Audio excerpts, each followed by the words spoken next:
এর সাথে ইতিমধ্যে আমাদের দফায় দফায় কথা হয়েছে এবং তারা নিশ্চিত করেছেন যে তারা সর্বোচ্চ নিরাপত্তা দেবেন এবং আমরাও প্রত্যাশা রাখি যে ময়মনসিংহে আমরা প্রশাসনের সর্বোচ্চ সাপোর্ট পাবো এবং আন্দোলনের সময়ও আপনারা দেখেছেন যে ময়মনসিংহের প্রশাসন আমাদের সাথে খুবই সুন্দরভাবেই যোগাযোগ রেখেছিল এবং আমাদের এই ময়মনসিংহে সারা বাংলাদেশের ন্যায় কোনো রকম বিশৃঙ্খলা হয়নি।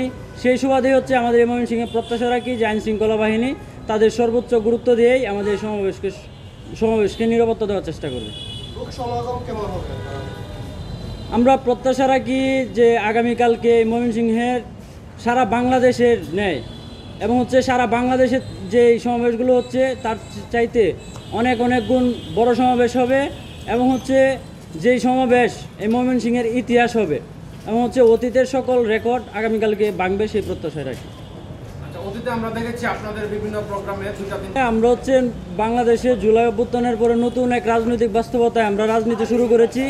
এখানে আসলে আমরা কোনো প্রশাসনের কথা শুনে রাজনীতি করি না এবং কোনো প্রশাসন যদি আমাদেরকে কোনো রেস্ট্রিকশন দিয়েও দেয় সেটা আমরা শুনতে বাধ্য না এবং আমরা আমাদের যে রাজনৈতিক ধারা এবং আমাদের যে নেতৃবৃন্দ তারা তাদের যে রাজনৈতিক বক্তব্য সেটা দিবে, কারো কথাই আমাদের রাজনৈতিক বক্তব্য চেঞ্জ হবে না। যে কেন্দ্রীয় অগ্রনায়কেরা আছেন তারা আমাদের এই ময়মনসিংহ শহরে আসবেন এবং আমাদের এই টাউন হলে বিকাল 5টায় এখানে সমাবেশ হবে এবং একটা পদযাত্রা হবে।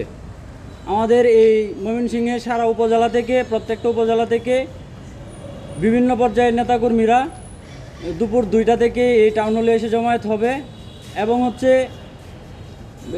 বিকাল 5টায় আমাদের একটা পদযাত্রা হবে। সেই পদযাত্রাটা আমাদের এই টাউন হল থেকে আমাদের শহীদ সাগর চত্বরে যাবে এবং সাগর চত্বর থেকে মিন্টু কলেজ হয়ে গাঙ্গিনাপার মোড় হয়ে নতুন বাজার মোড় হয়ে জেলা স্কুল মোড় হয়ে আবার টাউন হলে এসে সমবেত হবেন এবং এরপরে আমাদের এখানকার যে সমাবেশ হওয়ার কথা সেই সমাবেশ এখানে অনুষ্ঠিত হবে। পরিবারের জন্য আলাদা স্লট আছে, শহীদদের কবর জিয়ারের জন্য স্লট আছে।